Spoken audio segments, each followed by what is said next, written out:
All right, good evening. So today, this is the first session for the new batch for VARC. So uh, what we'll do is we'll look at basically what uh, goes on in the preparation for reading comprehension. How should we prepare? How should we? There are certain things which we will do, like writing the main idea, trying to understand how to read a passage, and then how to form the main ideas, and what are the various elements of a passage that we should be looking out for. Okay, so before we do that, let's look at basically why is reading comprehension challenging. Uh, See, we all know that we've been doing this right from our school days, right? We used to call it unseen passages. So we used to be doing these very regularly. And of course, reading in some form or the other we've been doing. But why does reading comprehension pose a bit of a challenge in these aptitude exams like CAT, GMAT, or XAT? So uh, what is this special thing about these passages that pose challenge? Anyone? So what makes them challenging? Anyone would like to throw some light before I give my views?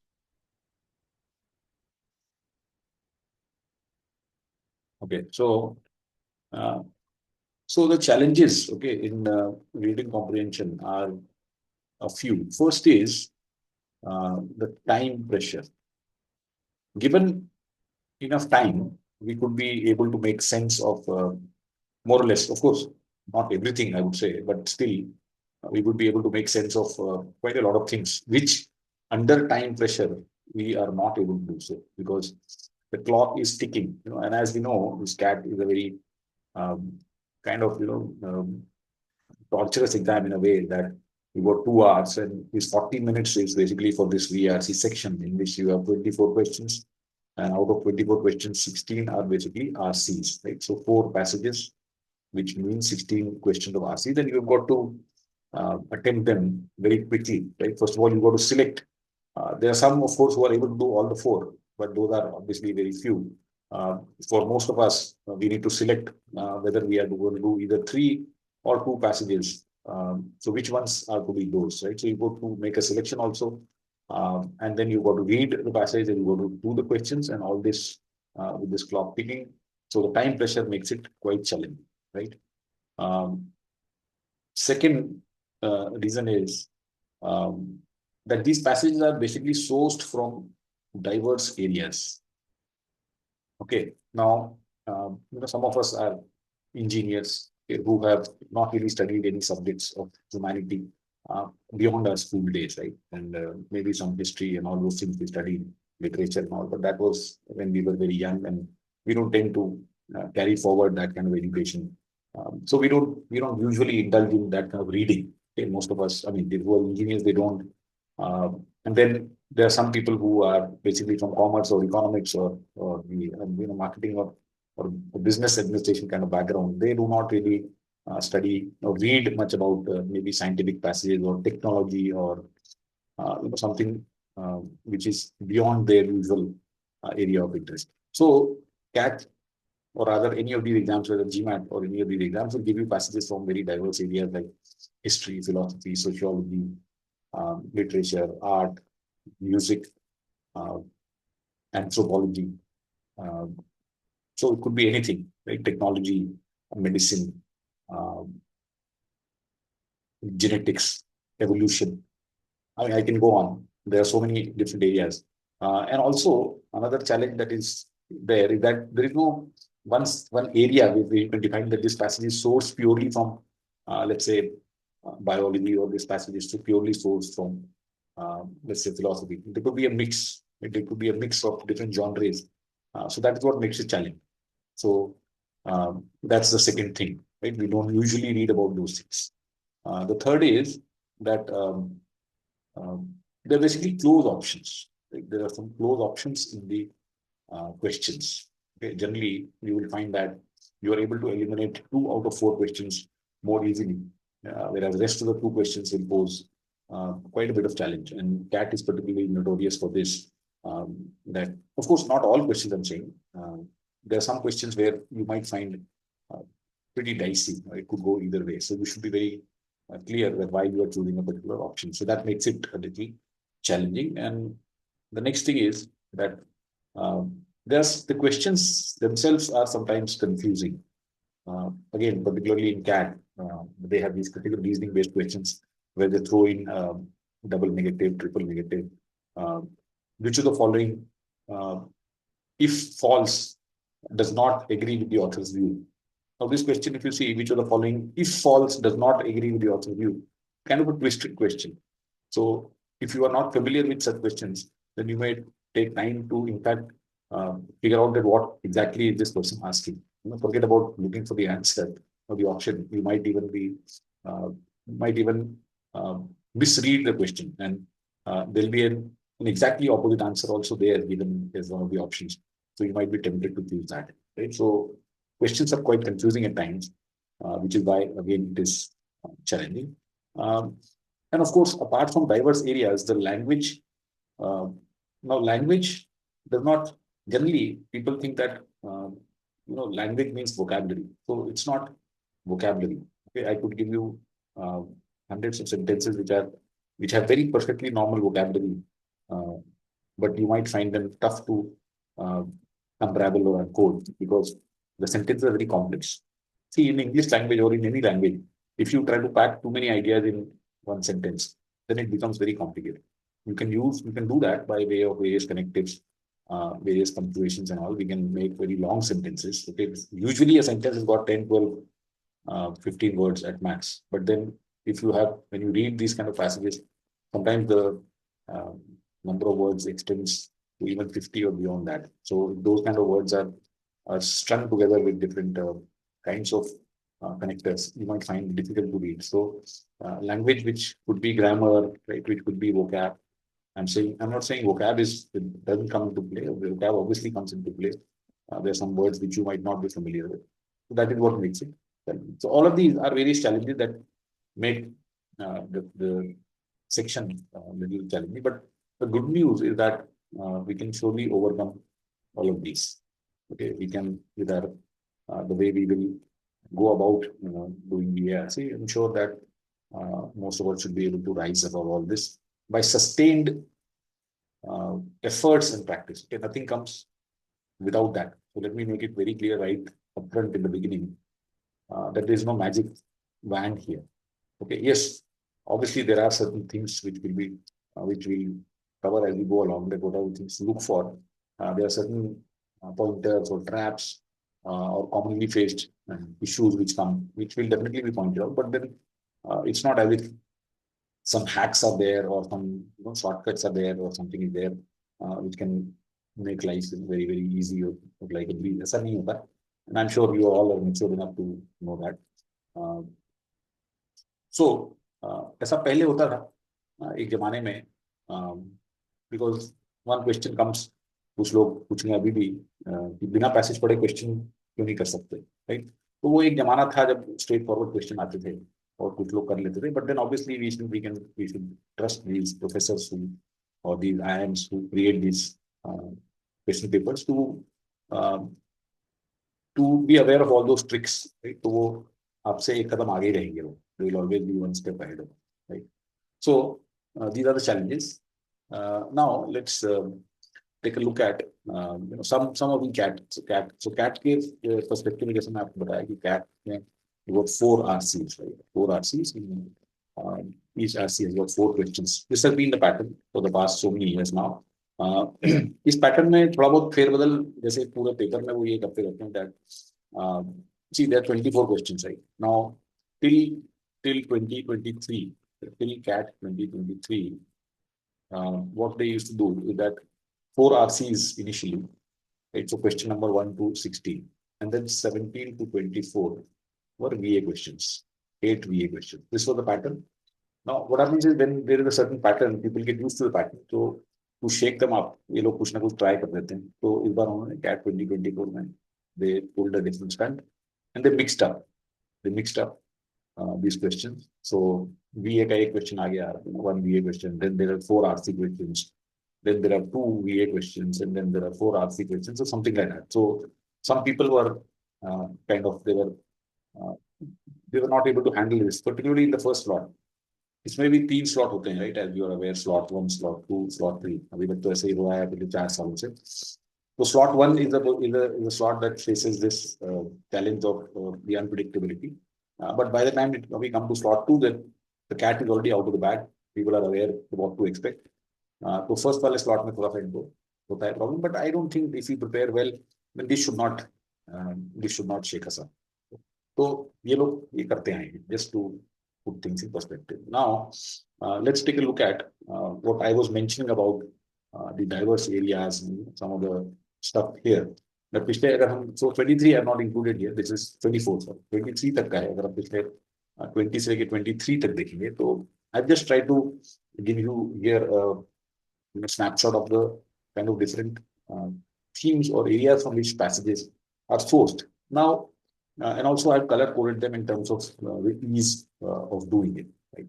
So there are some which are easy and moderate and difficult. To other hand, on average, अगर देखेंगे हम इस पूरे color code को, तो we will find that you will have one easy, you will have 2 moderates and 1 difficult.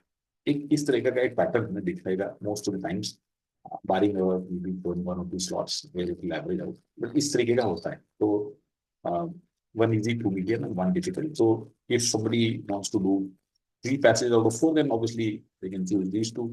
And if somebody wants to do only 2, then 1 easy and 1 medium.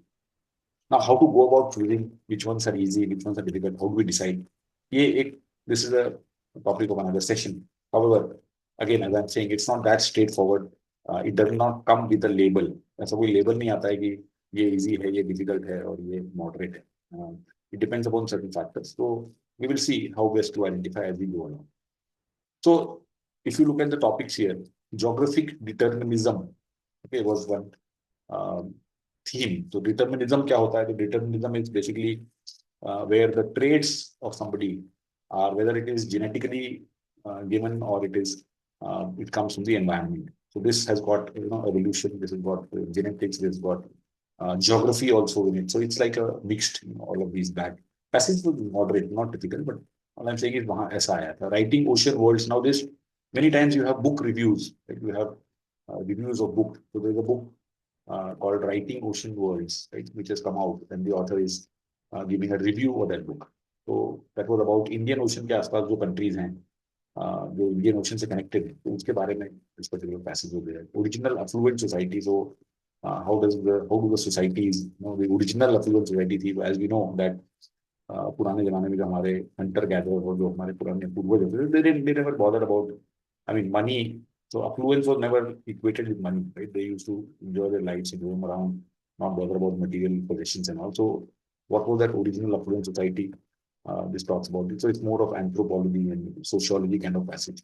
Wolves back in France. So this was a very easy passage where it was straightforward in the sense कि एक जगह है France में, वहाँ पे wolves वहाँ से चले गए थे और वो वापस रूट पे आ गए हैं. तो what were the reasons and what are the repercussions of all of that kind of passage. So anyway, just इस तरीके से all this, I'm not going to go into each and every one. We will definitely be doing all of these as we go along. But these are different areas from where passages are sourced, just to give you a kind of the snapshot. इस तरह के आते हैं और हमें इस तरह की reading करनी है. Now, most of these passages, if you ask me, where are they sourced from? Right? So they are sourced, quite a lot of them are sourced from these kind of publications like The Economist. Right? Economist के काफी articles मैं share करता हूँ. I keep sharing. So we should be comfortable reading The Economist articles. The Guardian करके एक magazine है, right? The Washington Post magazine, sorry, there's a newspaper, Washington Post है. Then we have a lot of such publications like Time magazine है, right? There's the Nautilus. Okay. Then there is one thing called, उसके बारे में I'm sure you would have heard about Aeon Essays. Aeon Essays का नाम आपने सुना होगा, which is a compilation of essays free of cost. ये क्या है actually, Economist और Guardian और ये सब इनमें एक paywall होती है, but इसको भी I'll tell you a way to bypass that paywall and read the articles you want. But Aeon Essays totally free है, और ये Aeon Essays बहुत चला हुआ है कि लोग कहते हैं इसको पढ़ना चाहिए. I don't recommend. इसका अगर कोई अच्छा है तो I'll anyway provide that for you to read, but don't randomly go and start reading it, because They are very abstract, very long, almost 3,000 4,000 words के ऐसे होते हैं. They will take a lot of time, and then in the end you might feel that इससे कुछ समझ नहीं आया इसमें, तो इसलिए इसको अभी आप साइड में ही कर दो, कोई बात नहीं. तो एईओन ऐसे से कभी एक आध आया है तो आया है, ऐसा कुछ नहीं. एक दो पैसेज आए हैं इसमें से, that's fine. Some of them are source from books also. कुछ बुक्स होती हैं, जैसे एक एवोल्यूशन ऑफ टी करके पैसेज है, right? तो ये एक चाय के ऊपर how tea right came into existence. Tea की क्या क्या बेसिकली बैकग्राउंड था, राइट? सिविलाइजेशन टी से क्या हुआ था वो, that was based upon a book. Then so from books also they are sourced. So this is basically an overview of that RC passages. Right? Now let's try to understand that how do we overcome these challenges? What is the right way to read? Right? How to read a passage? Because that's a very important thing. कि एक आपके सामने passage हो या article हो, right? Anything which is given to you, obviously articles that I share, so that those are also meant to be read, but they don't come associated with any questions, right? So but basically whether you are reading an article or a passage, the basic philosophy remains the same. Okay, so what is the right approach? Now if we look at different approaches, अगर broadly हम देखें तो there are two kinds of people I've seen. One uh, who have what is called as a hunter approach, right? As I was just mentioning a little while back, hunter basically क्या होता है कि hunter बोलता है कि ऐसे जो क्या पढ़ना, सीधे directly go two questions, directly go two questions. ये एक स्ट्रैटेजी होती थी जहाँ पे लोग बोलते थे पैसेज को पढ़ने से फायदा है नहीं, क्वेश्चन देखो, क्वेश्चन के बाद में जाके आप आंसर ढूंढो उसमें. Now this used to work, as I said, at once upon a time, but that those days are gone. Things are very complicated now. As I explained, the confusing questions themselves. अगर आप एक question पढ़ लेते हो कि which of the following is false, does not agree with the author's view.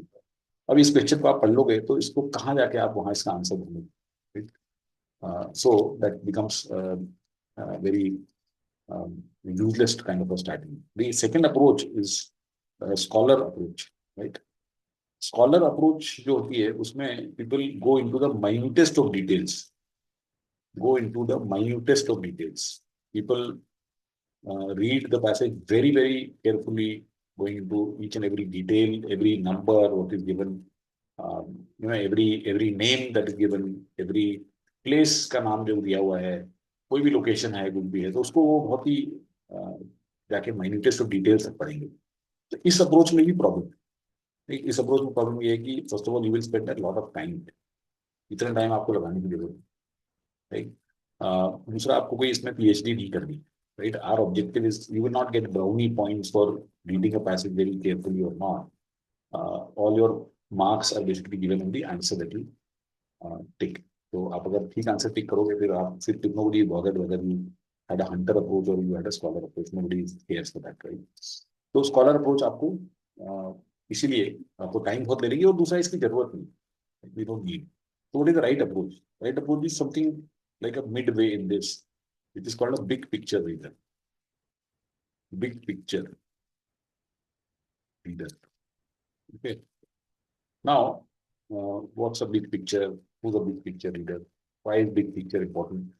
See, as you are all on the way to become managers, right? And obviously, managers have them climb up the corporate ladder and reach, the top or wherever. So, see, those people, as you can very well imagine, that they have to take so many decisions in a day, and they cannot get into the details of everything, right? So they should know, they have a very clear idea of the big picture.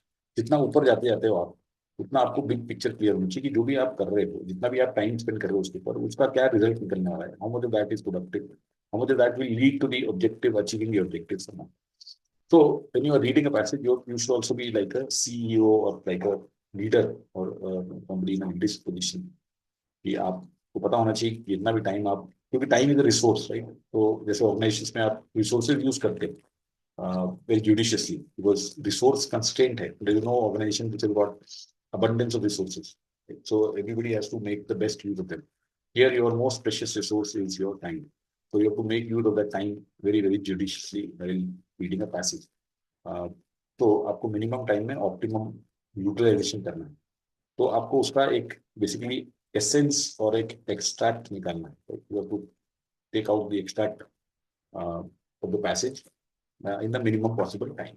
ठीक है, तो उसके लिए क्या करें, right? How to, so this big picture reader is basically he is active, he or she, right? Active but efficient. There are two ways to read anything. One is a passive way of reading, that you are reading it, something and then kind of uh, just going from the beginning to the end. आपने पढ़ना शुरू किया, कहीं नहीं रुके आप, बस पढ़ते चले गए, एंड में जाके खत्म कर दिया. This is called a passive reading. Passive reading is not again very helpful. You have to actively engage with the text. कि आपको पैसेज के साथ में एंगेज करना पड़ेगा. तो उसके कुछ स्टेप्स होते हैं, स्टेप्स फॉर एक्टिव रीडिंग. तो एक्टिव रीडिंग में कुछ स्टेप्स में ध्यान रखना है, जो कि ऑटोमेटिकली आप एक बार अगर रीड करना ठीक से सीख गए तो then you will automatically imbibe those. तो those are basically the first step here is to engage with the passage. Most of the times, what I've seen that देखो, अब this is a very important lesson also as you go along. There are people here who do not like to read. I'm sure reading से लोग दूर भागते हैं, और खास करके in today's world where their attention span is very limited and you are reading tweets or X ये जो होते हैं आपके, और Instagram reels or YouTube shorts, everything is being presented in a very crunched time manner, right? तो इसकी इस scenario में रीडिंग और उसमें इंडल्ज करना काइंड ऑफ हर एक के बस की बात नहीं है, लेकिन आपको वो करना पड़ेगा. If you want to make a good career in management, then you have got to take to reading. Okay, you cannot say that I don't. ठीक है, आपने अभी तक नहीं किया, तो पॉइंट इज कि अभी तक नहीं किया कोई बात नहीं, फाइन, बट अभी भी नहीं करना है और उसके बिना हमें ये टारगेट अचीव करना है, वो पॉसिबल नहीं है. I am telling you.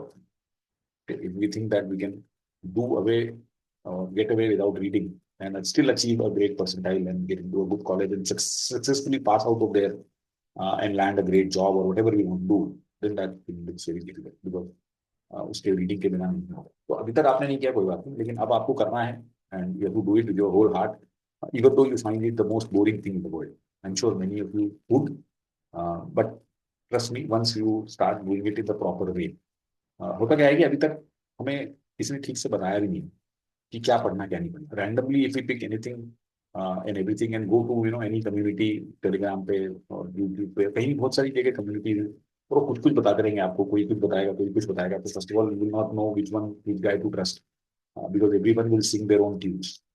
तो आप अगर आपको यही नहीं पता है कि सही चीजें क्या है, पढ़ना किस तरीके से उसको पढ़ना है, तो आप कंफ्यूज हो जाओगे and then you will lose further interest because you will not see any benefit coming out. तो यहाँ पे वैसा नहीं है. I here this particular case I will be guiding you, I will be providing you with all the material that you have to read and kind of holding your hand in that sense. I will not say that go and read this X or Y or Z publication randomly.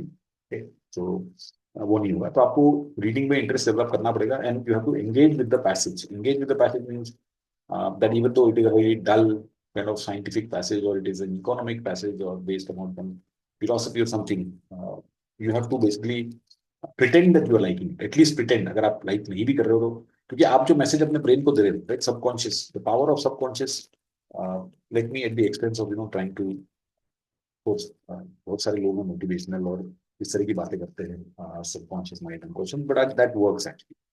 The way you train your subconscious mind, it really is a great, let's say, factor in determining where you reach. Because आप तो mind को अपने message दोगे, वही वो manifest करेगा, वही exhibit भी करेगा. तो आप अगर बोलोगे अपने आप को कि यार ये तो बहुत बोरिंग है, तो आपको हर चीज बोरिंग ही लगेगी. और अगर आप बोलोगे नहीं नहीं यार बहुत इंटरेस्टिंग है, then you will start learning it also. तो if you have to engage with the passage, even though you are not liking the text, you may find it boring or dull or whatever, you got to tell your brain that you are enjoying it, right? So अगर आपको genuinely interest नहीं आ रहा है, तो you have to pretend that you are interested, at least to your brain, to your through your subconscious, right? So you have to engage with the passage. Then the next is look for the simple story. Look for the simple story.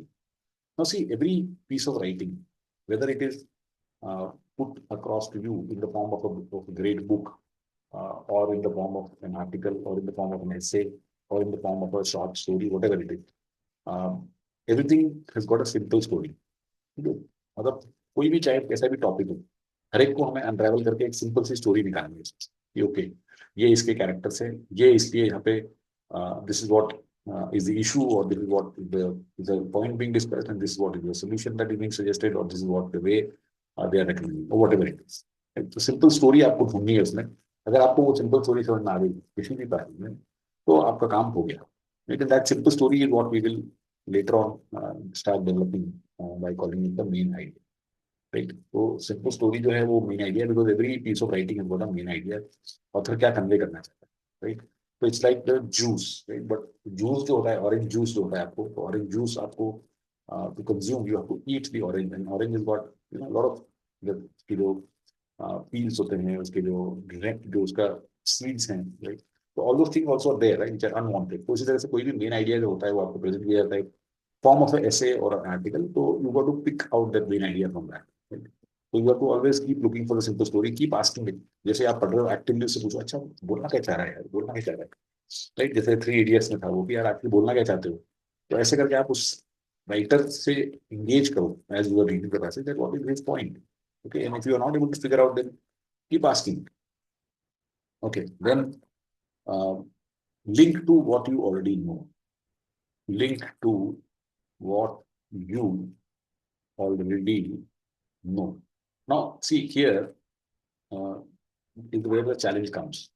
That many times, why we find passages difficult is that we are not able to relate them to anything, because we've not read about those kind of things, or we don't have any ideas around those things, right? This is a simple example आपको अगर मैं दूं तो let's say there's a passage about colonialism.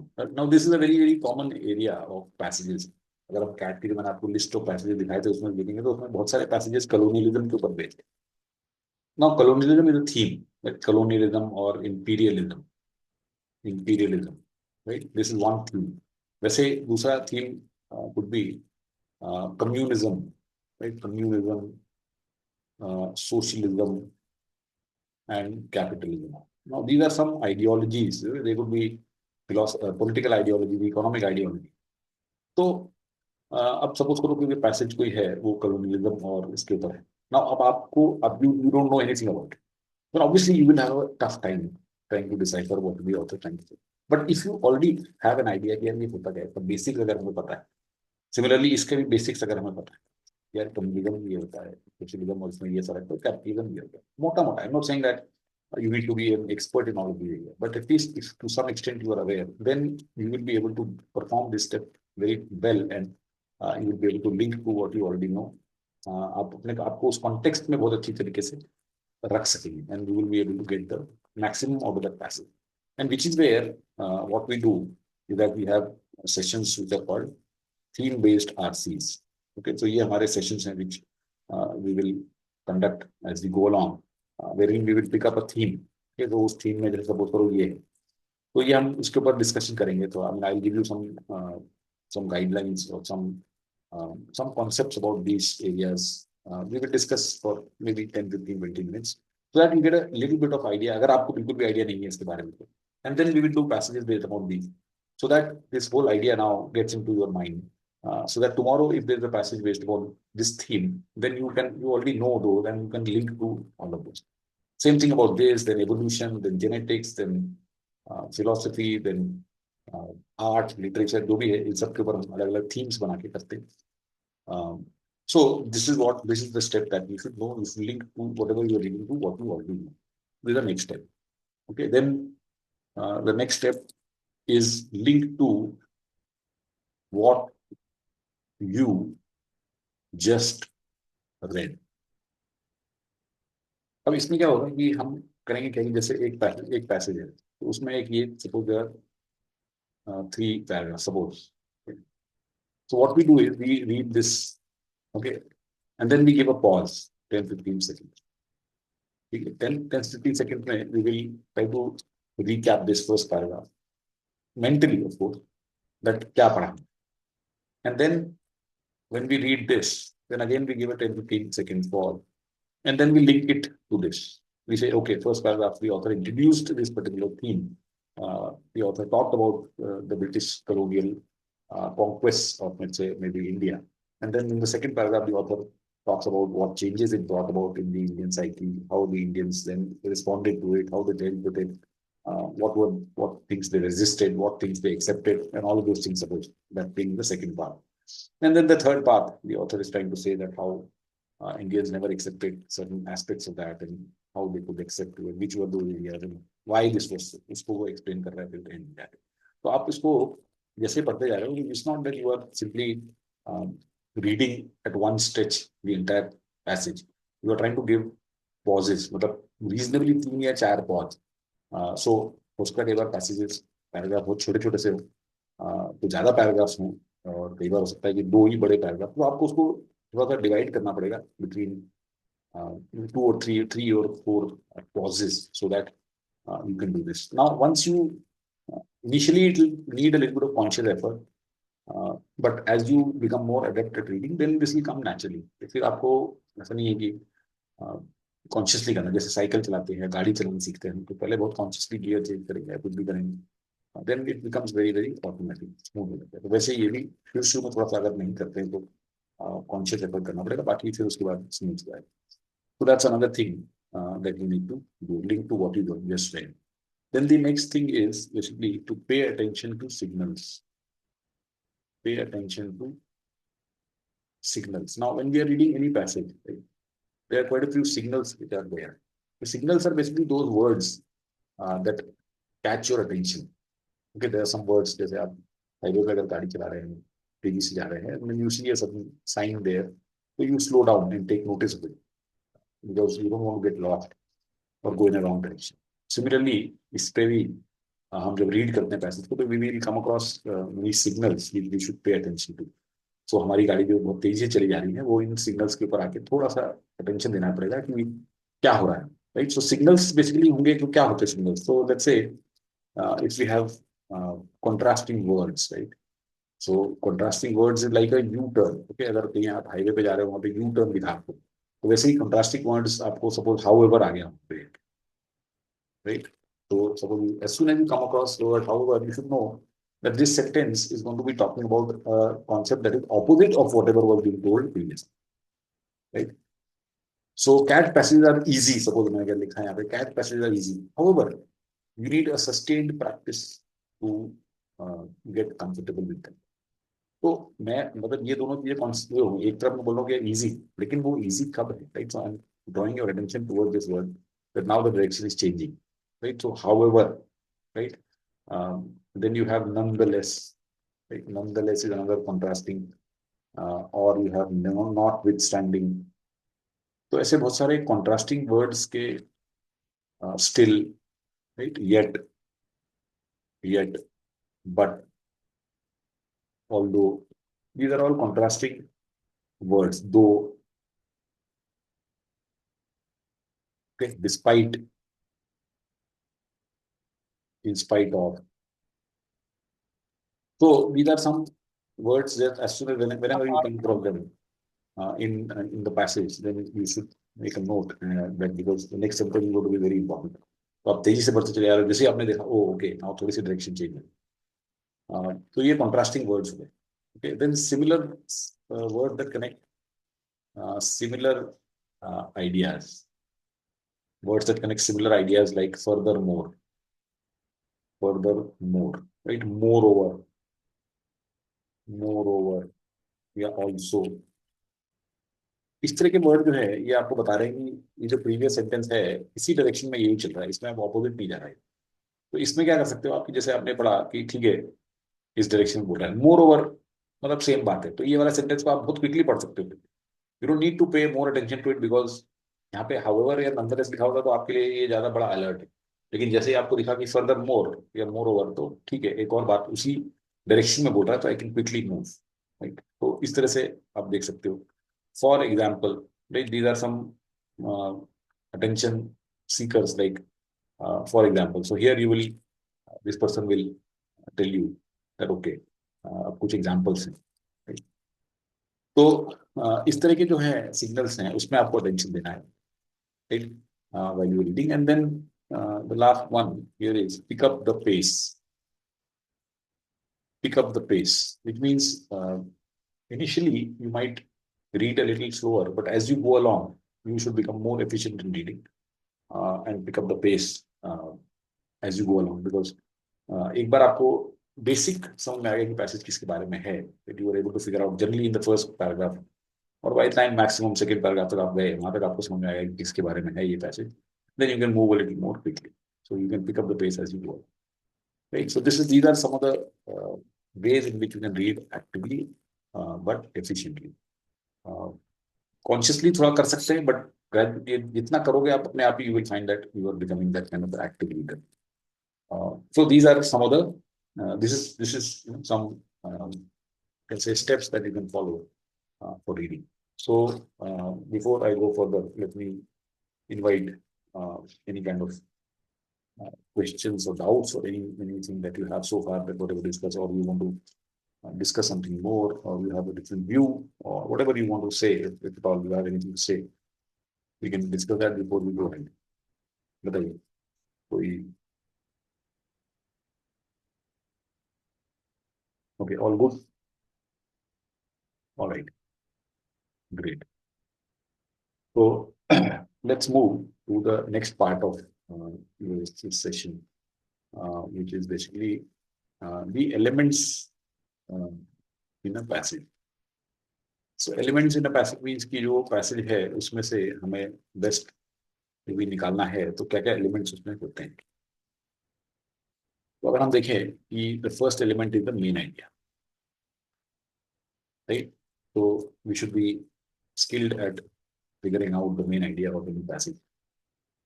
कुछ भी passage हम जब करें तो मेन आइडिया हमें उसमें से निकालना आना चाहिए. Main idea we should be able to express in maybe 1 or 2 sentences or max 3 sentences. इसमें हमें एक पैसेज के मेन आइडिया को डिस्क्राइब करना आना चाहिए. Summary is little different. Summary जो बनती है तो summary is like little longish summary, not in 1 or 2 sentences. Summary बनाना बहुत इंपॉर्टेंट है. Maybe 100 word summary or something like that. But main idea we need to figure out in 1 or 2 sentences. Then we have a supporting ideas. Supporting ideas. Okay, so let's take an example here. That there was a passage in CAT 2021 that talked about something called as grammar gene or the language gene. That how did human beings start using language, right, for communication. तो क्या ये हमारे environment से आता है हमने, और या फिर ये जेनेटिकली हमारे अंदर आता है, राइट. तो इसके ऊपर पैसेज है. तो उसमें एक पर्टिकुलर ऑथर है जिसने ये आइडिया बहुत साल पहले दिया था. एंड देन नाउ उस टाइम पे जो कई सारी बातें उसने बोली थी लोगों को समझ नहीं आई थी, but now it has been presented in a very very maybe not entertaining but in a very different way, very interesting way. Okay, so this passage is about that. तो इसमें मेन आइडिया जो author का यही था कि this kind of a language capability is basically acquired genetically by human beings. तो ये ऐसा नहीं है कि environment से आता है, like it has come through genetics. And then the rest of the ideas were then the supporting ideas. ये ऑथर किस बेसिस पे बोल रहा है, ये क्या क्या उसने what all arguments he has used to support this, what all let's say examples he has taken here, or he has referred to some kind of studies. तो अगर उसने कोई एग्जाम्पल सपोज लिए हैं या फिर उसने कोई स्टडीज को रेफर किया है अर्लियर, राइट, या फिर उसने उसकी खुद की ओपिनियन से, suppose the author is very knowledgeable in this field and he himself has maybe done some research or its own opinions, right. तो ये सब जो है अगर दिए गए वहां पे तो ये सब supporting idea.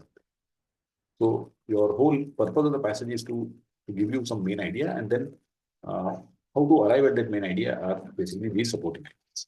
So you should be able to figure out कि इसमें से supporting ideas कौन से हैं, main idea कौन से. Then you should be able to figure out the tone of the passage. Tone are basically the emotions, right? Emotions or attitude. तो broadly अगर देखेंगे तो positive, neutral और negative 3 टाइप की टोन होती है, very high level. right? So if let's say you are praising somebody, right? You are appreciating something, some new government policy has come which is very good, so you are appreciating it. So your tone is positive. If you are criticizing it, right, or if you are very angry at it, or you feel very hopeless about situation, and you are writing in that particular manner or mode, then you are using a negative tone. Neutral is basically when you are giving the perspectives, but you are not giving any positive or negative kind of a final uh, opinion. You are simply saying that okay, ये एक particular policy आई है, इसमें ये अच्छी चीजें हैं, ये खराब चीजें हैं. अब वो ओवरऑल खराब है कि अच्छा है, मैं नहीं बता रहा हूँ, ये आपको खुद डिसाइड करना है. अगर ऑथर ऐसा करके छोड़ दे, then the author's tone is neutral. Okay, या फिर ऑथर सिर्फ इन्फॉर्मेशन दे रहा है. Okay, author is basically just giving the information that, या एडवाइजरी दे रहा है कि ऐसे ऐसे करके है, इधर से जाना है, ये अभी रिपब्लिक डे परेड हो रही है और अब आपको इधर इधर से जाना है. तो this is a neutral kind of right. तो we should be able to figure out what kind of tone is there. तो टोन के ऊपर एक पूरा सेशन करेंगे अलग से. Tone is there. Then we have figures of speech.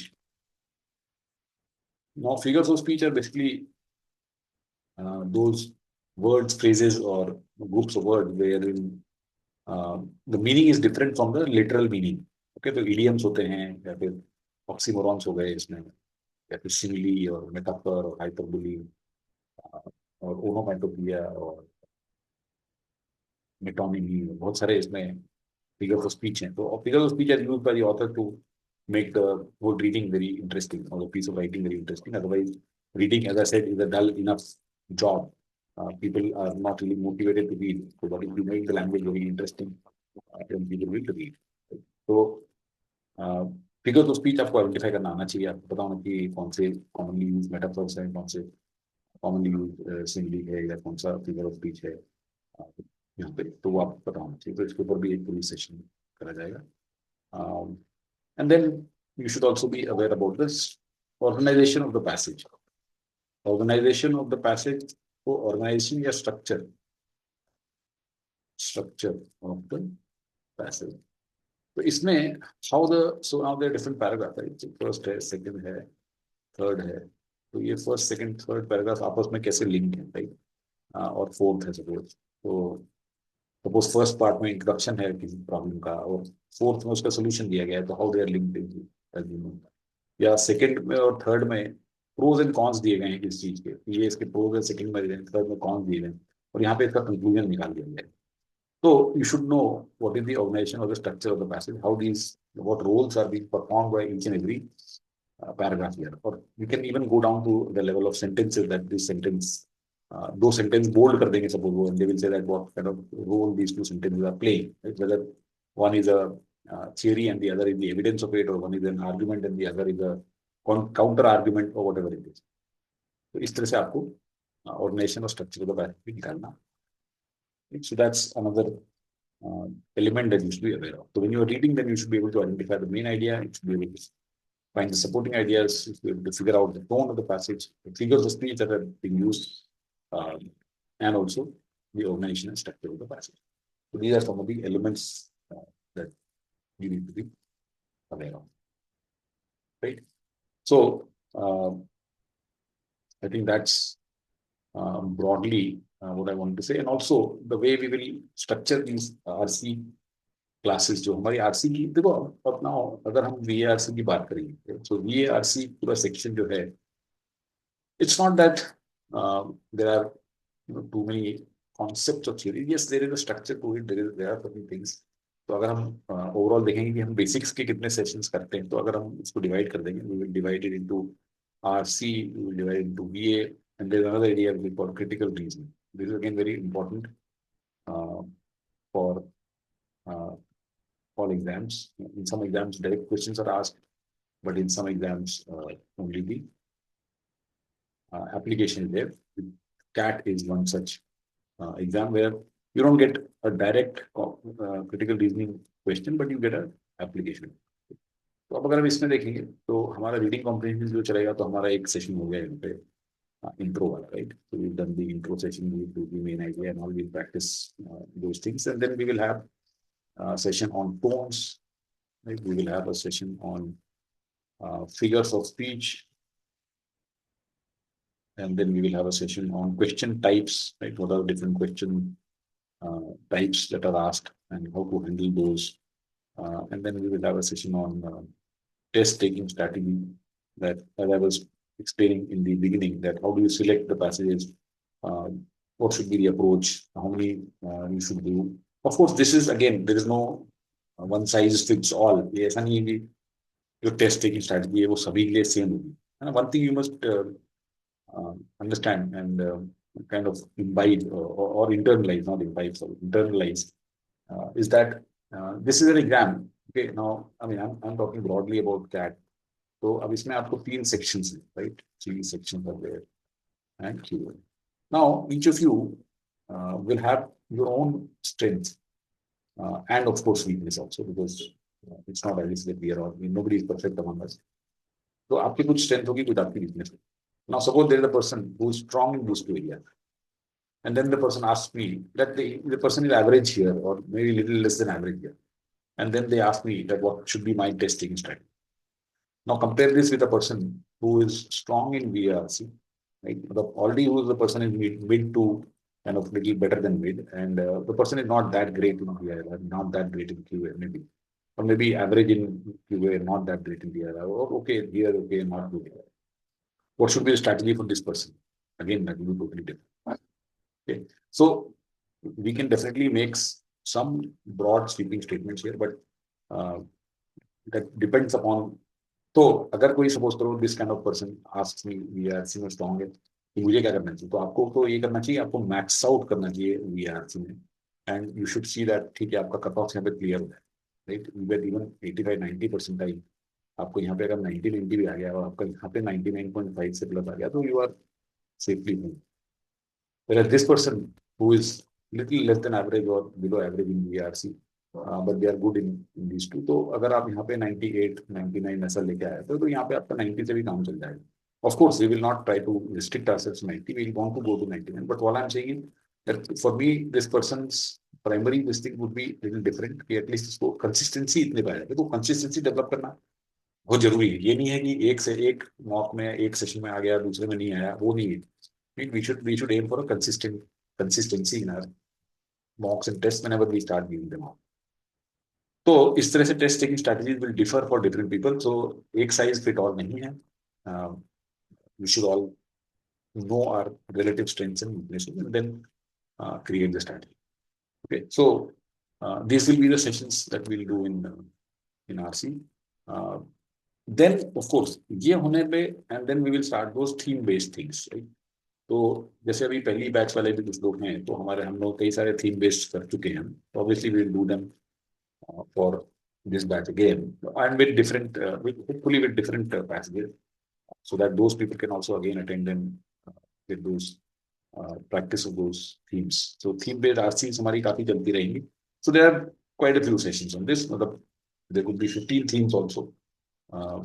So as we go along we will keep practicing this, and also some not really theme based sessions also we keep doing. So it will be intense practice as we go along.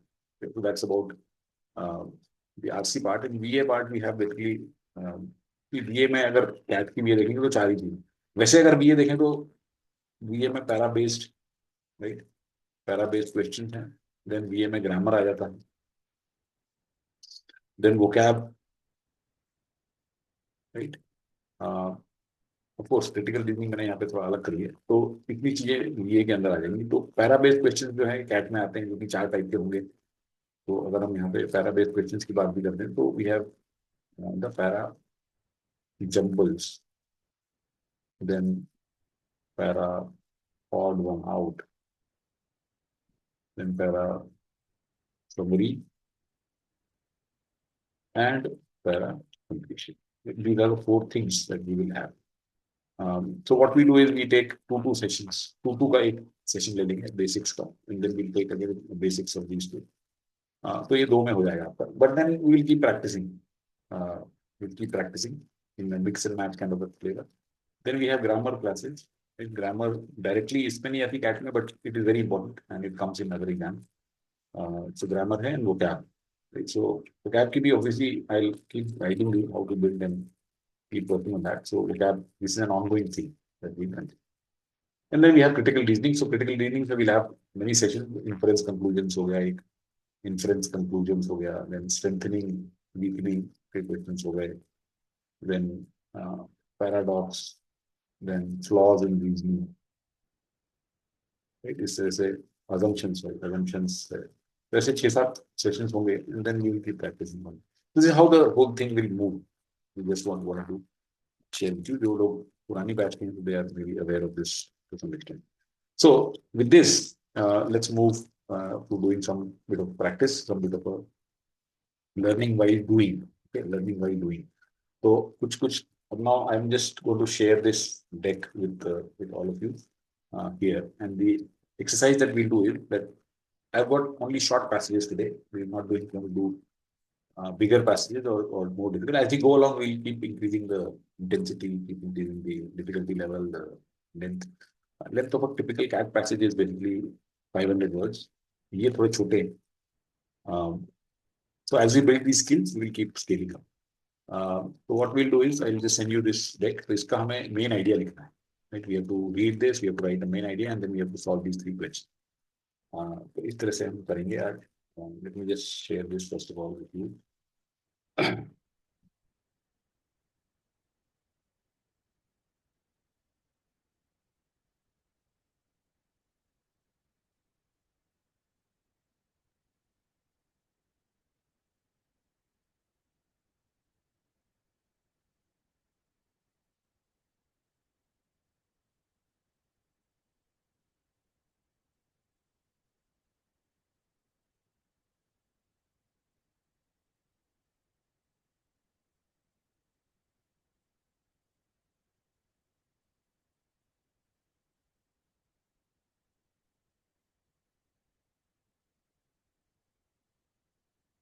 Okay, so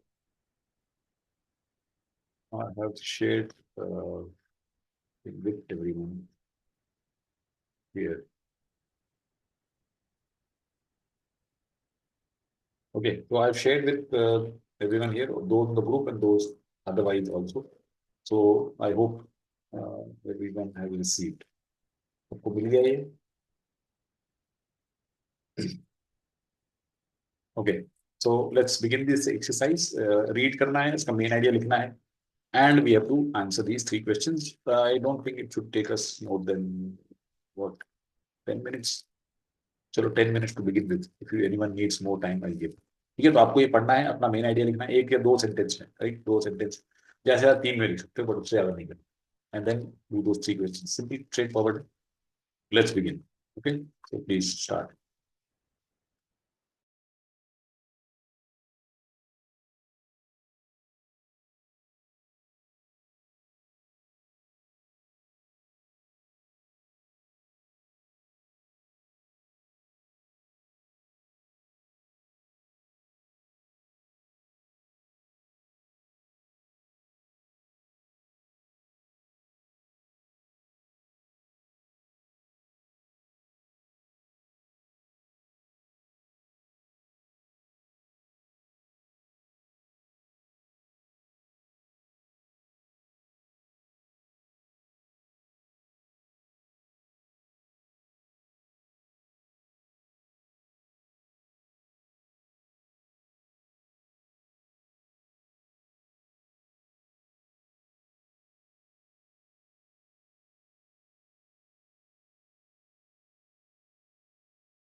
Okay, so it seems all of you have done. सबका हो गया?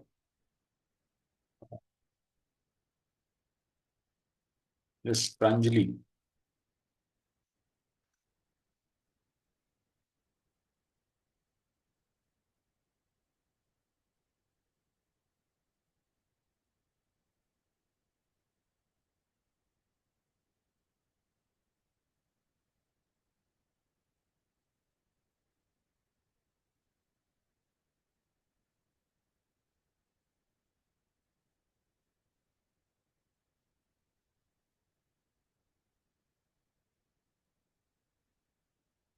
Hmm. Chalo, okay. So let's read this and let's try to see what the main idea is. Let me just read it out and then I'll ask you to, or okay, let me ask you to give your main idea. Who would want to read his or her main idea? Anyone wants to try what you've written as a main idea?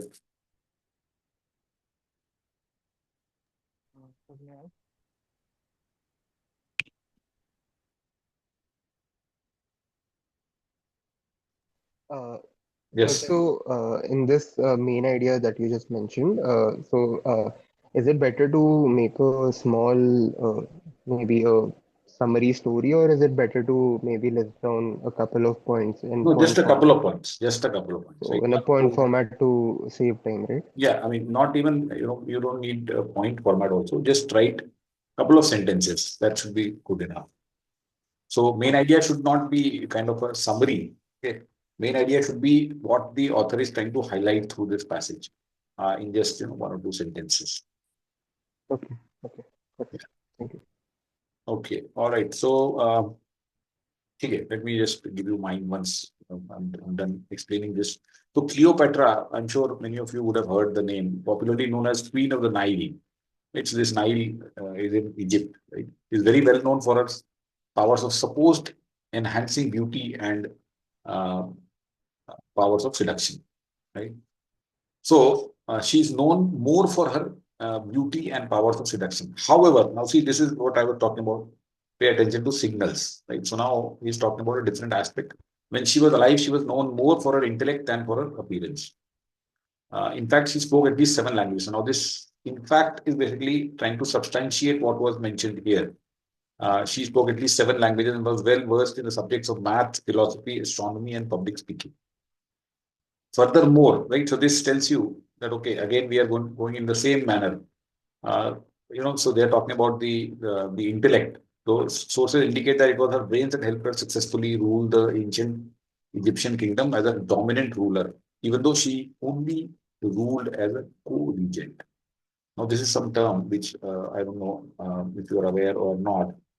Co-regent means what? Co means obviously uh, associated with somebody, right? You are not alone, right? जैसे हमारे यहाँ पे deputy भी होता है को joint होता है right joint chief minister joint chief of staff तो ऐसे ही को मतलब ये आप अकेले नहीं हो को regent means regent is basically the king right और the ruler so that comes from the root reg means rule right so regal or regent, right? Or regicide is the killing of king. So reg is the important root, which means king or ruler. So co-regent means she used to rule with someone. She was not the only ruler. Okay, इसके पूरे reign में she only ruled as a co-regent initially with her two younger brothers and then with her son for almost 3 decades. तो इसने राज जरूर किया, लेकिन ये राज पहले अपने दो यंगर ब्रदर्स के साथ किया और बाद में अपने बेटे के साथ किया. तो अकेली ये she was not a sole ruler, she was dominant. Yes, she was a dominant ruler. Doesn't mean that she was a sole or a lone ruler. Okay, so ये एक twist है इसमें कहानी. Lack of contemporary accounts of the queen's life make it difficult for historians to precisely put together a life story. According to the words of Plutarch, a Greco-Roman scholar, Cleopatra ascended throne at the young age of 18 along with her brother. तो अभी इसके contemporary accounts नहीं है हमारे पास. Contemporary means कि आज की तारीख में जो उसके अकाउंट्स नहीं है लाइफ के, तो इसलिए हमें नहीं पता कि इसकी लाइफ स्टोरी क्या है. तो ये प्लूटार्क एक जमाने का ग्रीको रोमन स्कॉलर था, उसने ऐसा बताया है कि इसको 18 की एज में, यंग एज में, she ascended the throne with her brother. Even though she had to flee Egypt due to her brother's aversion towards her, she dedicated her effort toward raising an army of mercenaries. Mercenaries कौन होते हैं? Who are mercenaries? Mercenaries, see these are paid soldiers. तो generally क्या होता है हमारे यहाँ पे, अगर अपना सोल्जर है, हमारा सिपाही है, तो वो हमारे देश का है, वो उसको हम कहीं बाहर से खरीद के नहीं लाते, right? He is part of the army.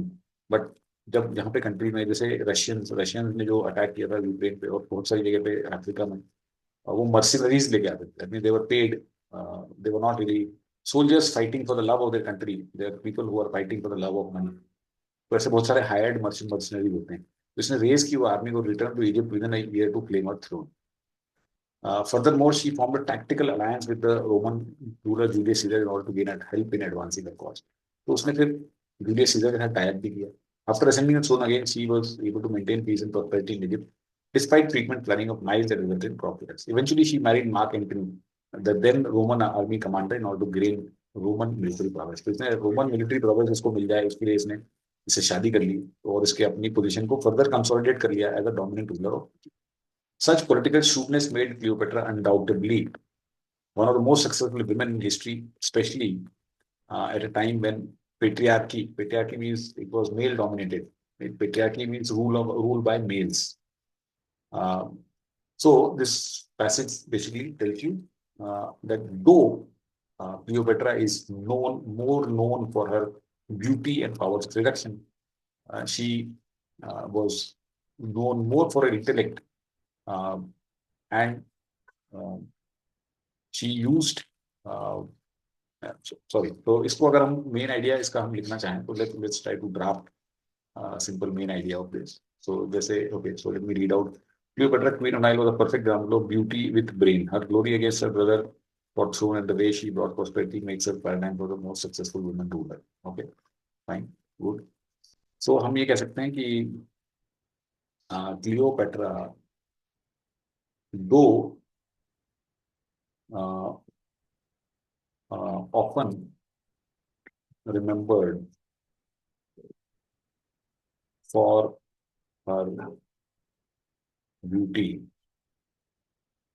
was more renowned during her lifetime for her intellect. Right? Which intellect to which she used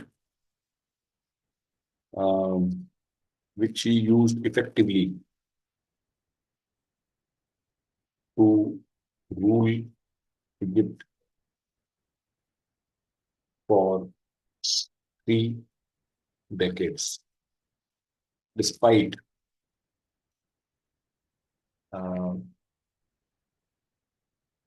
patriarchy, despite the society.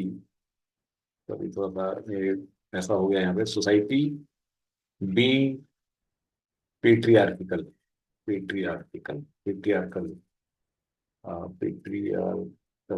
that time, right? So that, so एक ही sentence में हमने इसको भाग लिया पूरा कि Cleopatra, though often remembered for her beauty, was more renowned during her lifetime for her intellect, which she used effectively to rule Egypt for 3 decades, despite the society being patriarchal at that stage. That becomes this thing. Okay, let's go to the what is the main point of the passage? Now, to highlight the intellectual side of Cleopatra, I'm sure you would agree that this could be one of the answers, right? So, in such situations, we don't jump. देखो कभी भी हम बिना सारे option पढ़े हुए jump नहीं करेंगे किसी भी आंसर के ऊपर. We have to read and evaluate. One thing which you must remember in VARC in every aspect is that there is no perfect answer. Okay, there is no perfect answer. Okay, you have to basically weigh each against the other and pick the best. Pick the best among these. ठीक है, तो ये अच्छा एक option है. To describe the hardships, इसमें hardship की तो आई डोंट थिंक बात हुई है हार्डशिप की कि उसको फ्ली करना पड़ा वहां से और तो ये सब हुआ, क्रॉप फेलियर वगैरह हुए, but that is not the main point. To evaluate Cleopatra's practical decisions as a ruler of Egypt. See, first of all, evaluate मतलब क्या है? Evaluate means to assess, to appraise, to pass judgment on कि इसके decision अच्छे थे कि नहीं थे, क्या थे. तो क्या ये मेन इसका मेन पॉइंट है क्या कि इसका practical decisions, yes practical decision जो थे उसके, या जो उसने हेल्प ली जूलियस सीजर से अलायंस किया और इसके बाद में उसने शादी कर ली रोमन आर्मी से. तो ये ही, this was not the main point. Okay, main point here is that she is known more for her beauty, but then during her life time उसका इंटेलेक्ट बहुत अच्छा था और उसके कारण उसने इतने अच्छे से राज किया 30 साल के लिए इजिप्ट के ऊपर. और उस जमाने में जबकि पेट्रियार्की जो थी वो नॉर्म था, right. So despite that she was one of the most successful university. इससे मेन आइडिया ये नहीं है कि tactical decision. To describe the relation between Egyptian and Roman, this is again also not the answer. Correct answer there is A. Okay, so I hope जो लोगों ने दूसरा कोई लगाया था तो they will understand. If you have a doubt, please ask. देखो हमारे यहाँ पे डाउट अगर रहे तो please ask and clarify. Don't carry the doubt. Please unmute yourself and you can discuss with me or you can put it in the chat box. So I hope it is clear why A is the answer and not C. According to the passage, which the following was not a field. ये बहुत simple question है. See, this one I would call it again. This also was easy. This is a very very easy question. क्योंकि इसमें आपको सिर्फ ये करना है कि यहाँ पे देखना है कि कौन सी लैंग्वेज है. तो ये कह रहा है कि मैथ में she was well versed, philosophy, astronomy and public speaking. तो मैथ्स में तो वेल वर्स्ड है, पब्लिक स्पीकिंग सॉरी में भी है और एस्ट्रोनॉमी भी है. साइंस नहीं है. someone might be led to think कि astronomy भी तो part of science है. तो ऐसा नहीं है, ऐसा कुछ बताया नहीं वहाँ पे उन्होंने. तो इसलिए science is the easy answer. Okay. Now this is a very tricky question, third one. Okay, some of you have been able to get it right. Very good. But many of you aren't. For many years, how many years did Cleopatra occupy the Egyptian throne as the sole ruler of the land? तो हमारी tendency हो सकती है कि हम एक तो almost 3 decades mark कर दें इसको, क्योंकि यहाँ पे लिखा हुआ है कि उसने 3 डेकेड्स तक रूल किया, राइट. कहाँ पे गया वो, कहीं पे लिखा हुआ था 3 डेकेड्स तक उसने, 3 डेकेड्स, राइट, 3 डेकेड्स तक राज किया. तो हम कोई बोल सकता है, but the problem here is that as a को regent, right, she not as a sole ruler but she was a को रीजेंट. तो इसलिए ये A answer is, though it looks very attractive, it is not there. ये तो छोड़ दो इसको. कैन नॉट बी इन्फर्ट भी सोच सकते हैं कोई, कैन नॉट बी इन्फर्ट, बट नहीं, ऐसा नहीं है, क्योंकि यहाँ पे बहुत क्लियरली बताया कि she only ruled as a को रीजेंट. अगर यहाँ पे ओनली वर्ड नहीं लिखा होता, सही है, राइट. अगर वो बोलता कि शी रूल्ड एज अ को regent initially with two younger and young leader for almost 3 decades, then we can say that there is not enough information here, because ruled as a को regent is fine, but did she rule as a sole leader और sole ruler, वो नहीं बताया. तो फिर हम 100% नहीं बोल सकते हैं कि कितने दिन. लेकिन यहाँ पे लिखा हुआ she only ruled as a को regent, and therefore we can very safely say that we cannot say this, and 0 years is the correct answer here. She was never a sole ruler. All right, so I hope that the answer, so this is the importance of reading a little more carefully than what we are used to reading. Okay. All right, so interesting छोटा passage sir, just for warming up and beginning. Let's go to one more passage which is also very short but very very contextual. अभी थोड़ा पुराना है ये passage, इतना नया नहीं है, लेकिन contextual बहुत ज्यादा है. तो इसको पढ़ेंगे and then we will answer. ये क्या हो गया, I don't know ये कहाँ से आ गया, छोड़ो उसको. Just ignore that. Okay. Uh, so we have to income this. Mm, yes. So ये पैसे छोटा सा है, इसमें हमें पढ़ना है इसको, and then we have got 4 questions here. Okay. So let's start this again. 10 minutes max, I'll give you. So please start.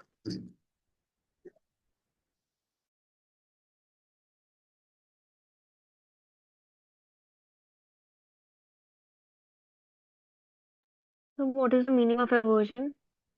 Oh, aversion means hatred, dislike, No.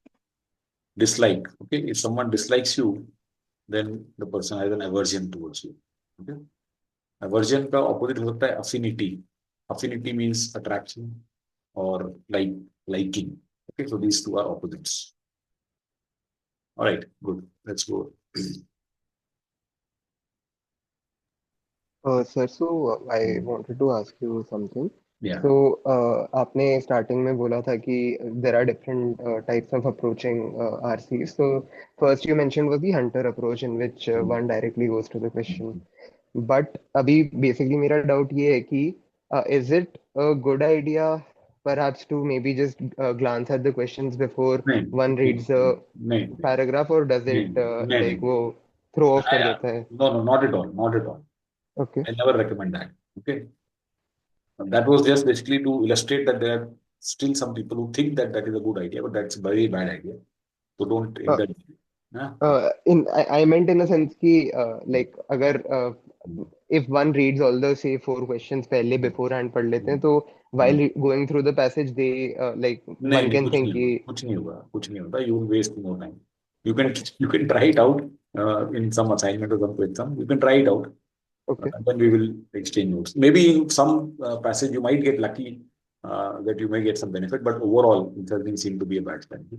Only in one case, which I will tell you later on, it is recommended. Only in one case, but that is also when we discuss the test taking strategy, then we'll discuss, but not right. So let's avoid that. got it. Thank you.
All right, so are we done?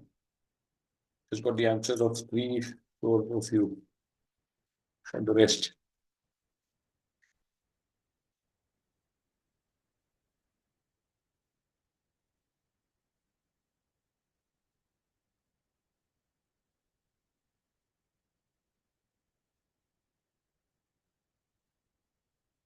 चलो start करते हैं discussion. इसमें इतना time वैसे लगना चाहिए नहीं, वैसे छोटा सा है।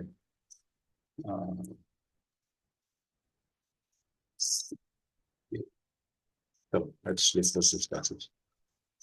So between the beginning of World War II and the fall of Soviet Union.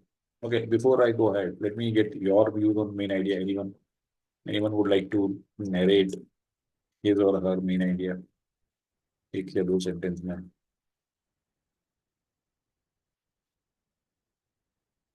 चलो कोई बात नहीं। So between the beginning of World War II कब हुआ था? Anyone? When did the Second World War start? So now this particular thing, when I said link to what you already know, so we should be aware about these World Wars, World War One, World War Two, Cold War, Gulf War, all those things, right? So ये भी हम करेंगे 3 days में, wars के ऊपर भी करेंगे। So anyone जो बचपन में पढ़ा हुआ है सबने, आई एम श्योर, कि वर्ल्ड वॉर कब हुआ था, सेकंड कब से कब तक हुआ?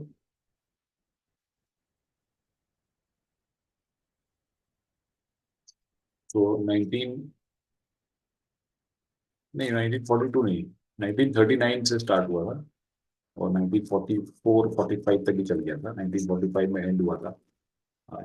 तो 1944 और 45 से तो 1939 में स्टार्ट हुआ। Beginning of second world war is 1939 and the fall of Soviet Union. When did fall of Soviet Union happen? That happened in 1990. US foreign policy was governed by one overriding principle: the country must defend itself against any perceived menace to national security. What is menace? What is a menace? Menace means any kind of threat, right? Any kind of danger is a menace, right? So any kind of danger to the national security को perceived। तो ये कह रहा है कि 1939 से 1990 तक US की फॉरेन पॉलिसी का सिर्फ और सिर्फ एक ही ओवरराइडिंग प्रिंसिपल था कि कोई भी अगर हमें परसीव थ्रेट दिखती है नेशनल सिक्योरिटी को, तो उसको हमें हैंडल करना है। That's it. Soviet Union was from the end of World War II until its demise. So 1945 से 1990 तक का जो पीरियड है उसको कोल्ड वॉर बोलते हैं। That's Cold War because US and USSR, so they were not at active war. मतलब ऐसा नहीं कि दोनों लड़ रहे थे एक दूसरे से, but they did not get along and they kind of sworn enemies, and they used to fight these wars which were not direct wars but cold Wars. तो इसके एजेंट यहाँ पे थे, इसके एजेंट यहाँ पे थे। बहुत सारी मूवीज आई हुई हैं, देखी होंगी अच्छी आप लोगों ने। तो दिस पीरियड वाज 1945 to 1990।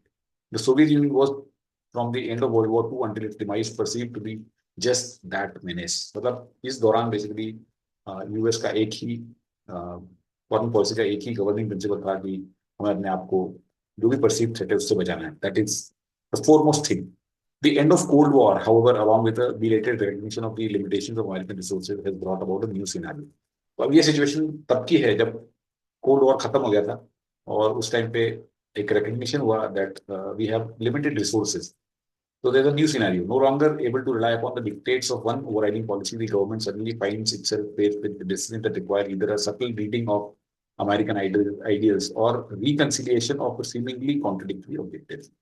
तो अब पहले ये पॉलिसी थी कि कुछ भी हो ये करना है, but now they have face themself with different decisions that या तो आप अपने जो सटल रीडिंग करो अमेरिकन आइडियाज की, और सीमिंगली कॉन्ट्रडिक्टरी ऑब्जेक्टिव्स हैं यहाँ पे, उनको रिकंसाइल करो। मतलब जो भी आपके ऑब्जेक्टिव्स है वो यहाँ पे कॉन्ट्रडिक्टरी हो रहे हैं। For example in the case of civil war and apparent genocide in Bosnia. Bosnia एक कंट्री है जहाँ पे जेनोसाइड हुआ, मास किलिंग्स हो गई, सिविल वॉर हो गया, हमारे दो ग्रुप पर फाइटिंग। विच आइडियल? तो कौन सा आइडियल? एक है नॉन इंटरवेंशन इन नेशनल सेल्फ डिटर्मिनेशन, ये एक आइडियल है उनका कि हम दखल अंदाजी नहीं करेंगे किसी दूसरे के देश में। और एडवोकेसी ऑफ ह्यूमन राइट्स, एक ये भी प्रिंसिपल है उनका कि we should advocate for human rights. तो अगर वो ये करते हैं तो then they are ignoring this, और अगर ये करते हैं तो दे आर इग्नोरिंग दिस। तो दीज आर कॉन्ट्रडिक्टरी ऑब्जेक्टिव्स। तो इनको रिकंसाइल करना है। which one should the US pursue? To what degree does our support for the authority of UN tie the nation's hands? और हम जो UN को support करते हैं उसकी अथॉरिटी को, तो कैसे हमारे हाथ बंधे हुए हैं? In terms of world economics, should the US support universal free trade once viewed as extremely effective weapon against the Soviets, even though the US with its weakened economy may not be able to compete on such a playing field? ये sentence बहुत important इसलिए जरूरी है क्योंकि ये आज के जमाने में भी अगर आप देखेंगे तो in today's world it is being played out by Trump. Well, Trump feels that America has been weakened by promoting universal free trade, by having no tariffs. So this passage is basically from 90s. Okay, so you can very well imagine ये आज भी जो situation जो Trump जो कर रहा है, सी whatever he is doing, okay, he is taking a lot of criticism, which I also am one person who is criticizing these tariffs and all that, but he thinks that America has been weakened significantly as an economy, and therefore tariffs बहुत गलत है. I'm not at all favoring tariff, but that's his way of dealing with it. Okay, may not be ably compete on such a playing field. The only certainty is that future holds difficult and potentially controversial choices for US policy. Right. So point यहाँ पे इस पूरे passage का ये है that there was a time from the Second World War का जो start है तब से 1990 तक जब इनकी foreign policy बहुत clear थी that they had only one objective. And that is to prevent their country's security. I mean, work in the interest of their security and prevent any kind of threat. But 90s के बाद में इनके जो resources एक तो limited थे, and then they realized that we have got different ideas and they would be contradictory at times. तो हम क्या करें? तो इनको conflicting choices face करना पड़ रही है. And same thing is in economy also. That earlier they were able to adapt universal free trade, but now that has led to a weakened economy.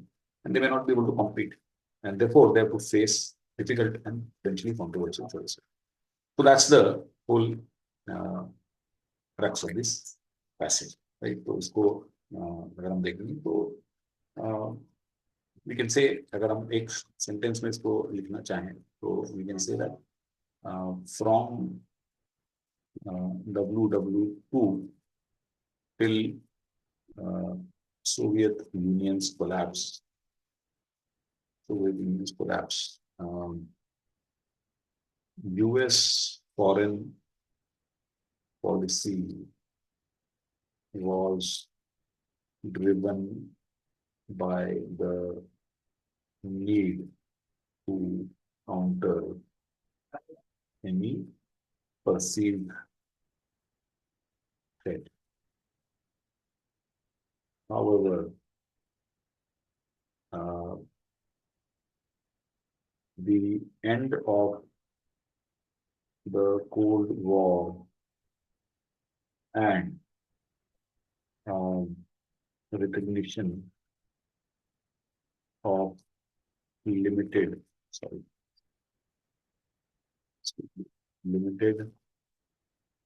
resources have forced US to navigate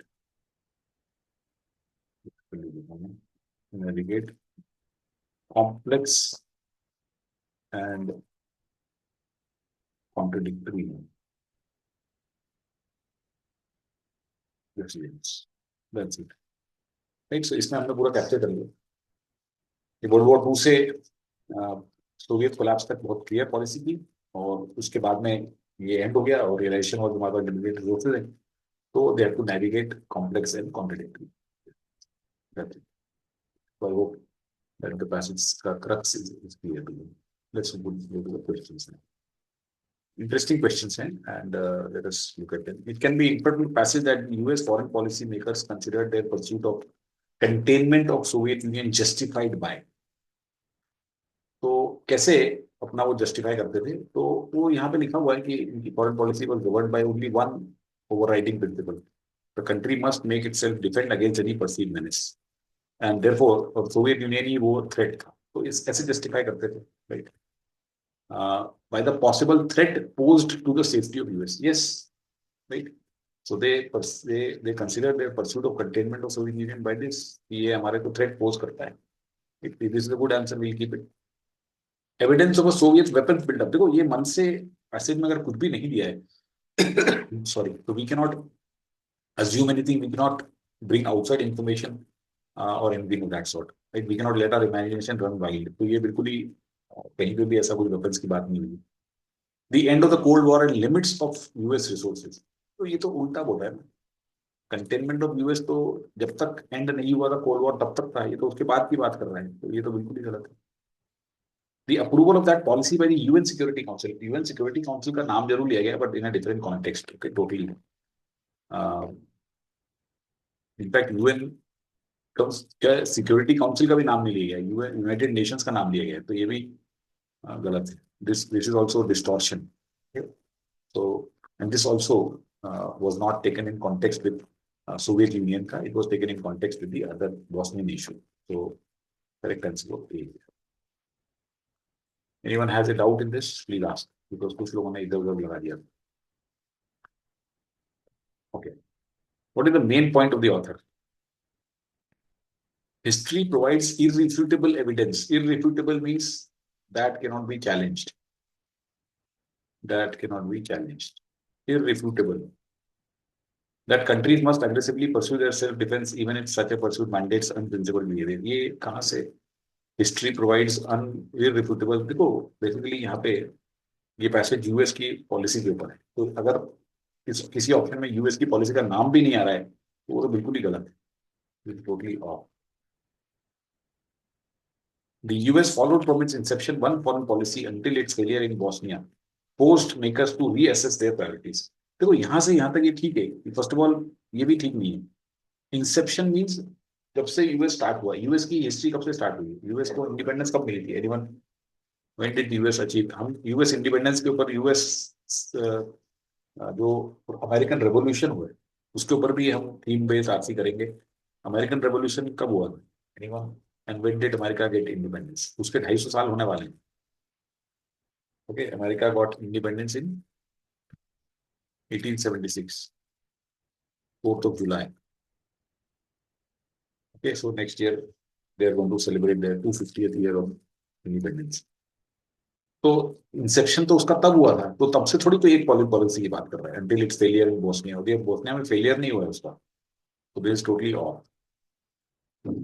For an extended period, the US foreign policy was guided by more clearly defined objectives than it currently is. Yes, this looks fine, ना? For an extended period means 1930 से लेके 1990 तक. This was extended 39, sorry. This was an extended period. तब तक इसकी guidance थी, more clearly defined objectives थे, जो कि आज नहीं है. तो बहुत साफ साफ लिखा, one overriding principle, very clearly defined principle. और बाद में क्या हो गया? बाद में गवर्नमेंट के पास में अलग अलग टाइप के चैलेंजेस आ गए कि क्या करें, कॉन्ट्रडिक्टरी हमारे प्रिंसिपल आ रहे हैं यहाँ पे सामने. तो C looks all right.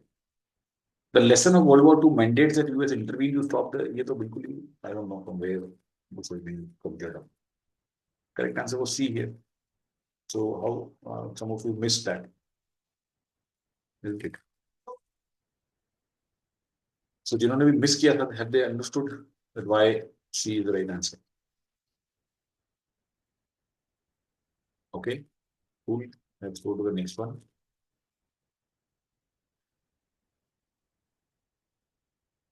The passage cites which of the following is the reason that the US currently faces a dilemma in formulating a foreign policy concerning the war in Bosnia. तो वो reason क्या है यहाँ पे देखते हैं कि US को बॉस्निया में क्या प्रॉब्लम. देखो, let's read carefully here. In case of civil war and apparent genocide in Bosnia. देखो सिविल वॉर क्या होता है?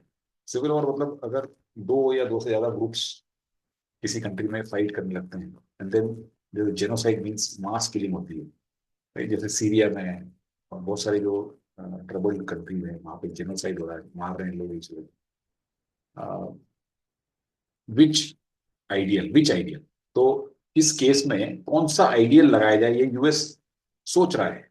तो उसके पास में दो आइडियल्स यहाँ पे कि क्या हम दूसरे की कंट्री में इंटरफियर नहीं करेंगे, नॉन इंटरवेंशन वाली, क्या हम इसको फॉलो करें, या फिर हम एडवोकेसी ऑफ ह्यूमन राइट्स को फॉलो करें. हमारे सामने दो रास्ते हैं. अगर हम इस पे जाते हैं तो हम इसको छोड़ना पड़ेगा हमें, और इस पे जाते हैं तो इसको छोड़ना पड़ेगा. तो हमारे जो दो आइडियोलॉजीज हैं, they are contradicting each other in this Bosnia वाला केस. तो ये चैलेंज हो गया ना यहाँ पे इनको. तो यूएस को ये डायलेमा था इन फॉर्मुलेटिंग अ फॉरेन पॉलिसी. तो विच answer gives it? Bosnia is part of what was formerly the Soviet block, ऐसा कहीं नहीं लिखा है वहां पे कि Bosnia was part of Soviet bloc and thus falls under former US Soviet policies. There's nothing like that mentioned anywhere there. The US lacks the economic and military power. ऐसा कहीं लिखा है क्या कि US, उसने कहा है कि रिसोर्सेज का क्रंच है, लिमिटेशन ऑफ रिसोर्सेज है, but does it lack necessary to influence events in the region? ऐसा है क्या कि हमारे पास तो लोग ही नहीं है कि उनको कैसे करें? वो थोड़ी है, प्रॉब्लम तो वहां पे ये है कि हमारी ये दो पॉलिसी है, तो हम अगर एक को फॉलो करते हैं तो दूसरी कॉन्ट्रडिक्ट हो जाएगी, दूसरी को करते हैं तो ये हो जाएगी। ये नहीं है कि हमारे पास रिसोर्सेज नहीं है इस चीज को कंटेन करने के, ऐसा नहीं बोल रहे। हाँ, लिमिटेशंस है हमारे पास में रिसोर्सेज की, but it doesn't mean that इस केस में वो लिमिटेशंस सामने आ रहे हैं। therefore this doesn't look like an answer. US policy makers can identify no ideals. देखो किसी किसी को ये लग सकता है, can identify no ideals, but this is wrong. They have already identified two ideals. The problem is that they are contradictory. This is one ideal. Which ideal? This is one ideal, or this one to follow. तो इसका मतलब ये थोड़ी कि they have not come up with any ideals. देखो ये बहुत important है समझना यहाँ पे. He is not saying that they can identify no ideals. They have identified two ideals, but those ideals are contradictory to each other. It does not mean that they can identify no ideal. So I hope you've understood why C is not the answer. Attempts to prepare such a policy have been frustrated by the existence of several apparently conflicting objectives. ये तो यहाँ से समझ सकते हैं ना, यहाँ से समझ सकते हैं नहीं कि किस आइडियल को हम परस्यू करें. कॉन्फ्लिक्टिंग है ये, apparently conflicting है, इसलिए इसमें D is the correct answer. Difficult question था ये ऑब्वियसली इन सब में से, लेकिन इसको एलिमिनेट करके आ सकते थे.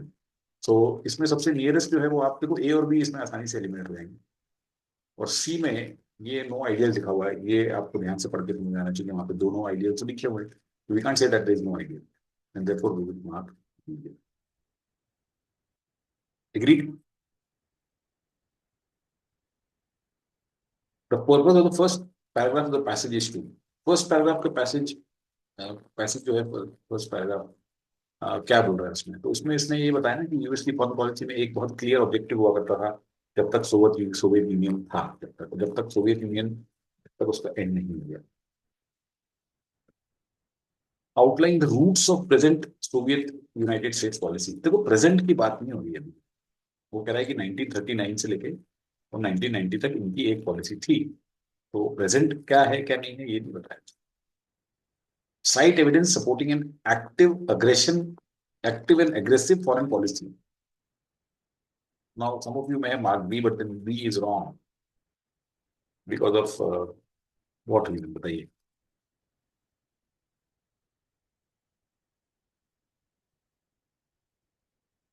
इसमें एक वर्ड है जो कि इस ऑप्शन को गलत कर देता है. वो वर्ड कौन सा बताइए? Which is a word in this particular option that makes it a wrong option?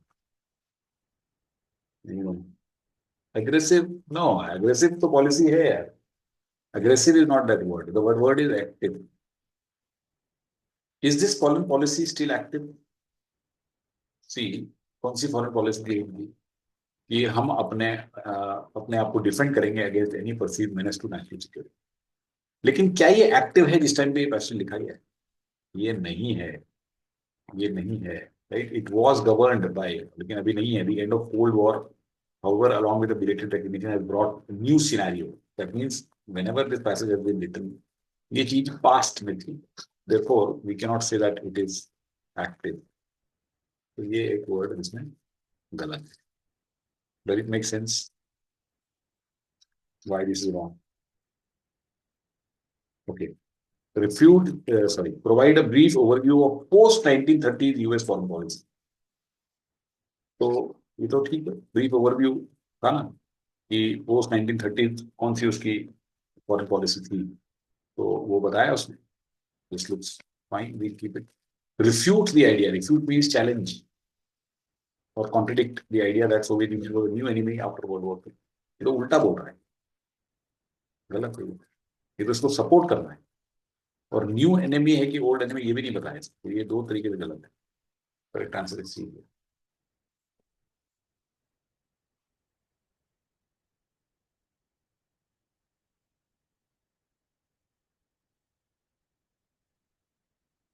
Yes.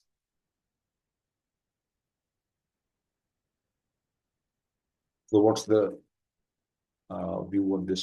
सही है, कहाँ पे फंसे थे, कहाँ पे सही किए, क्या गलती थी, what did you read wrong, what were the learnings out of this?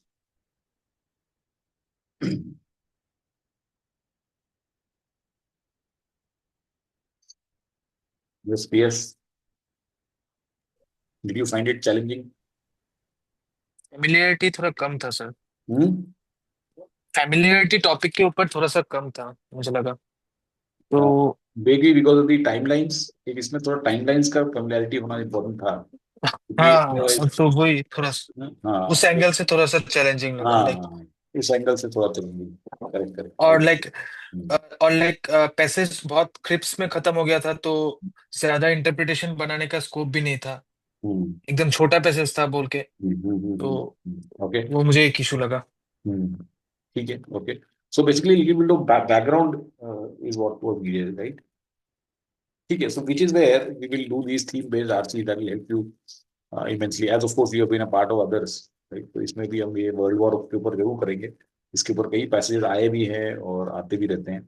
World War One, world. So we should know a little bit about what the history of these world wars, the history of the Cold War, the history. See, we should know about American Revolution, French Revolution, Russian Revolution, the revolutions हुए हैं, right? So all these are milestones in the the history timeline of the Earth.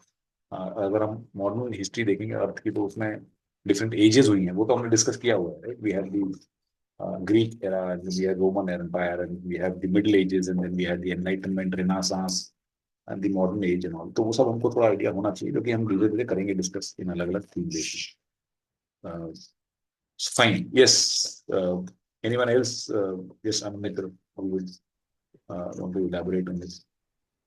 Sir I mean वही fifth question में C option का जो था, मतलब सी मैंने pick इसीलिए नहीं किया क्योंकि वहाँ पे was guided by more clearly defined objectives than it currently is. तो I read this as मतलब मेरे को लगा कि जो पॉलिसी ऑलरेडी थी वो अभी भी अच्छी है, तो मतलब उस कॉन्टेक्स्ट में मेरे को लगा, क्योंकि in my head when I was reading it तो मेरे को ये समझ आया द पैसेज की बाय द एंड कि वो जो पॉलिसी थी it was not working out after से द पोस्ट हाँ, सोवियट वाला। इट वाज नॉट इन वोग, मतलब वो पॉलिसी खत्म हो गई थी एक तरह से, right because it had served it's purpose.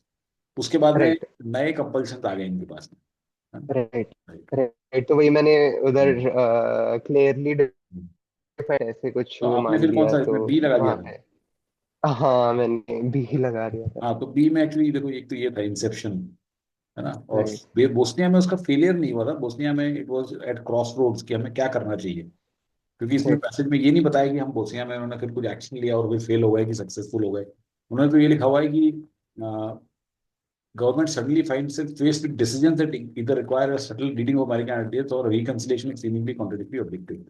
For example, in the case of civil war and apparent genocide, which of these two should the US pursue? To what degree does that support for this tie the nation's hands? तो ये उसका aftermath नहीं बताया कि उसको उन्होंने किया कि नहीं किया, क्या डिसीजन चैलेंजिंग था उनको, वो बस बता के छोड़ दिया उसने, हाँ?